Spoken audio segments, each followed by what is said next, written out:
Hey guys, welcome back to the channel. Today we're going to be talking about Landlording 101, and we'll be taking you through the ins and the outs, A through Z, for exploiting your property with photos and to attract the very best tenant. This video is going to be geared for working with a real estate agent, giving that agent the listing, and to find a prospective tenant. And before we get into it, don't forget to smash the like button, subscribe, and hit the bell notification to be alerted when I post new videos just like this. Now let's get into it.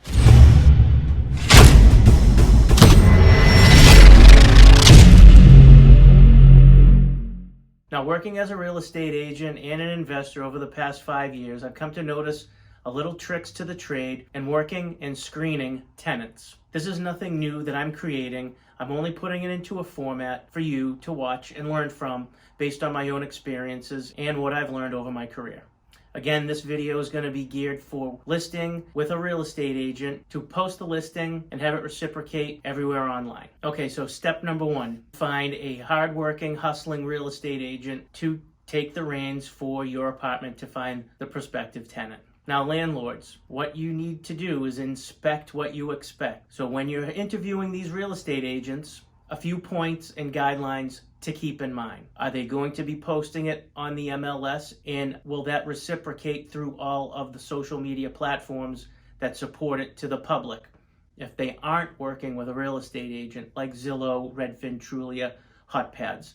In my experience, Zillow works the best, so you definitely want to make sure that your real estate agent is posting on the MLS and that's reciprocating over to Zillow. The second thing you want to make sure that is that apartment is listed correctly and is as descriptive as possible, painting a picture for the prospective tenant to wrap their head around the property.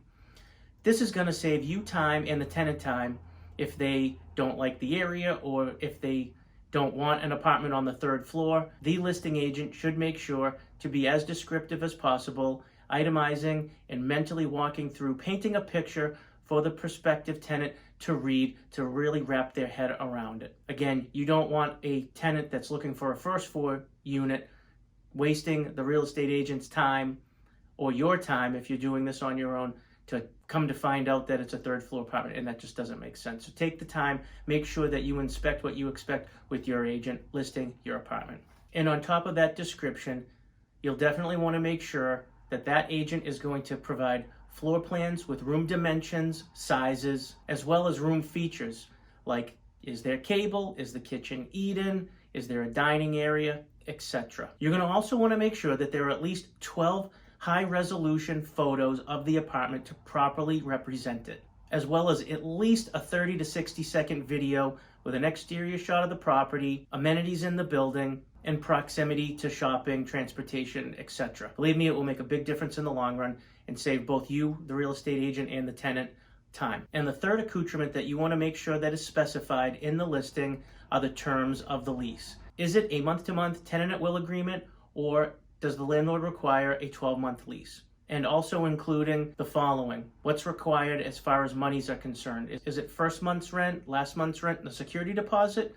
Is the broker charging a fee, a full fee, a half a fee? You'll definitely want to make sure that that's itemized out in the listing, and make sure that the listing agent, or you, if you're doing it yourself, discloses that when you start to pre-screen on the phone prior to showing the apartment. These are textbook best practices and definitely should be adhered to. Number 4 on your checklist that you want to make sure gets itemized correctly for the apartment to have maximum exposure is the move-in date. Surely, if you have a move-in date of September 1st, you definitely want to make sure that that's listed and drill down when you do have a conversation with that tenant to make sure that they're not looking for a tenancy that begins in January. And you'll want to uncover and discover that prior to showing an apartment anyway. The conversation could be over at that point. Okay, so assuming all of those items are accounted for in the listing and you're satisfied before the real estate agent or yourself is about to launch that and go live with it online, the leads will start coming in. And that's where I like to put on my game face of 20 questions.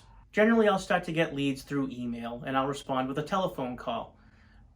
I'd say 50% of the time I'm leaving a voicemail and they will or will not call me back.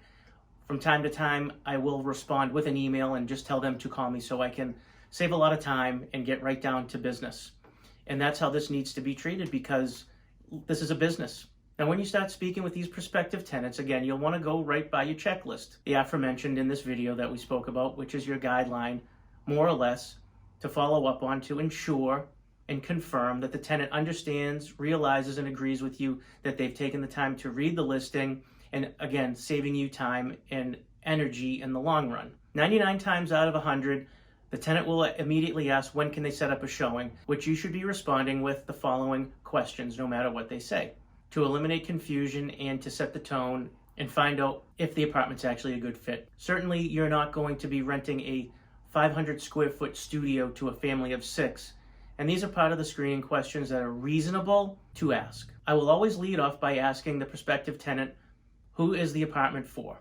Or who are the total amount of people that are going to be living in the apartment? Followed by, and why are you moving? And where are you moving from? And you should always ask what address of the apartment that they're currently living in, assuming that they live in an apartment, for the address and for the landlord's name and phone number for verification. And this is completely respectable and within good taste to ask for, and can be set aside for later use, confirming that the landlord doesn't allow smoking or pets in the apartment as well. And then going back to the official listing, I'll verify that they've looked at all the photos, know the area, saw the floor plans, and understand that the apartment is good for such and such a date. I just find that in my experience, getting these questions answered and getting yeses on the phone prior to setting up a showing is best practice and can help eliminate the prospective tenant from getting amnesia once looking at the apartment. I can't tell you how many times that I've shown an apartment and had the tenant say, oh, I didn't realize that we couldn't smoke or have pets, or I have 6 people for a studio apartment.